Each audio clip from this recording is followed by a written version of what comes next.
আজ আমি আলুর পরোটা করা দেখাচ্ছি। এবার আলুটাকে কিভাবে মাখবো সেটা আমি দেখাচ্ছি।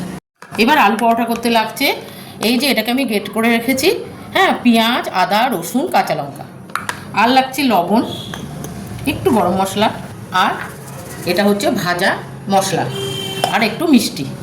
আমি আলুটাকে সুন্দর করে মাখবো। এই গ্রেট করা পেঁয়াজ, আদা, রসুনটা আর কাঁচা লঙ্কা এটা আমি পুরোটা দিয়ে দিলাম। তার সঙ্গে দিলাম পরিমাণ মতন লবণ, দিলাম একটু গরম মশলা,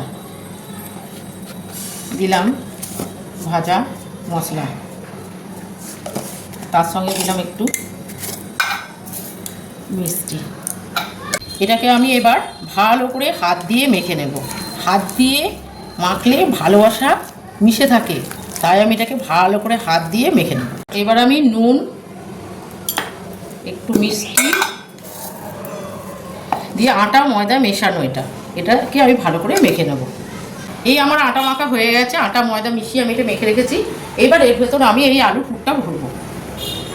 এবার আলুর পুরটাকে এভাবে ভরে মুখটাকে এভাবে বন্ধ করে দিতে হবে, এরকম করে দিয়ে বেলে নেব। এবার এটাকে এইভাবে আপনারা বেলবেন, তাহলে বেরোবে না।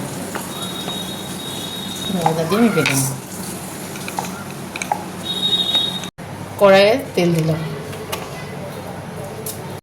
এবার আমি আলু পরোটাটা তেলে দিয়ে দিলাম। এবার এইভাবে ভাজতে থাকুন। যে আমি আলু পরোটাগুলো এখন এভাবে ভাজছি, কেমন ফুলে উঠেছে দেখুন। এই যে আলু পরোটাগুলো এইভাবে আমি ভাজছি। এই যে আমার আলু পরোটা রেডি। এইভাবে আপনারা আলু পরোটা করে খাবেন, খুব সুন্দর, খুব টেস্টি হয় খেতে কিন্তু।